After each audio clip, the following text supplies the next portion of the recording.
આ 10 વર્ષથી આ કેબલ ચોરાય કોઈ ધ્યાન દેતું નથી. પોલીસ તંત્રને 5 વખત ફરિયાદ કરી પણ તોય ઈ કઈ હમું જોતા નથી. હવે આમાં કરવાનું શું? આ રિક્ષા પડી છે, રિક્ષામાં કેબલ પડ્યો છે, મુદ્દામાલ સહિત છે આજ, પણ તોય આમાં કોઈ ધ્યાન આપશે નહીં. આ બાઈક ગાડીની ચાવી છે, મોબાઈલ છે અને રિક્ષા છે.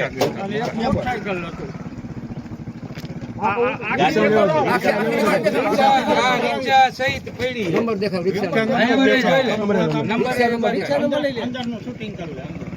અને અંદર આ કેબલ જોઈ લે.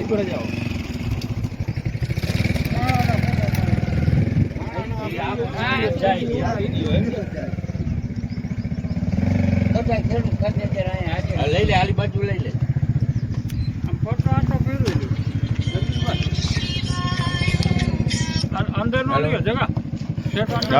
મારા ઉપર રાખ. ખેડૂતના 10 વર્ષથી આ કેબલ ચોરાઈ છે. અવારનવાર અમે ટંકારા પોલીસ સ્ટેશને ફરિયાદ નોંધાવી છે, પણ અમારી કોઈ વસ્તુની ફરિયાદ રહીને ઓન પેપર રેકર્ડ ઉપર લેતા નથી અને આશ્વાસન આપી અને ખાલી એ નોંધ કરી અને એ લોકો કોઈ ધ્યાન આપતા નથી. એમ તો ખેડૂતને એના કેબલ કાપીને વયા જાય, એની ખેતી કરવા જે મોટરું હલાવી કે ન હલાવી, મોટરું હાઈરે લઈ ગયા તો કોઈ વસ્તુનું કોઈ ધ્યાન દોરતું નથી કે આની જે વસ્તુ છે. હવે આ મુદ્દામાલ સાથે અહીંયા રિક્ષા પકડાણી છે, એનો મોબાઈલ પકડાનો છે, એની મોબાઈલની અંદર 10 ફોન આવેલા છે, આખું લોકેશન અને બોલેરાની ચાવી પણ છે. હવે તો આના માટે અમારે ખેડૂતને શું કરવું? અને રજૂઆત કરવા જાય તો ખેડૂત પાસેથી કેબલના બિલ ને મોટરના બિલ ને એવું વસ્તુ માગે. હવે એ ખેડૂત પાસે આજની 10 વર્ષ પહેલાની જે હોય, હવે એની પાસેથી કેબલના કે મોટરના બિલ થોડાક હોય એમ. અને આ મુદ્દામાલ સહિત પકડ્યો છે, તો આના માટે જલ્દી કાર્યવાહી કરે. અને આ લોકો રેઢું મૂકીને ભાગી ગયા છે.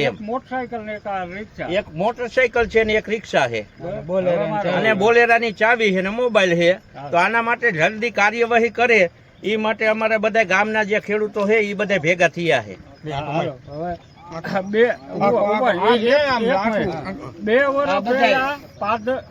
2 વર્ષ પહેલા પાદર શક્તિ માતાના ભાવ પાસેથી મારું ટેલર ચોરી ગયા છે, બરાબર.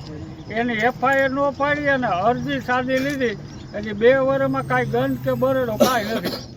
અત્યાર સુધીમાં કાંઈ મને જવાબ જ નથી મળ્યો. એમ આ લોકો કાંઈ પૂરતું ધ્યાન આપતા નથી ખેડૂતના પ્રશ્નમાં, ચોરીમાં.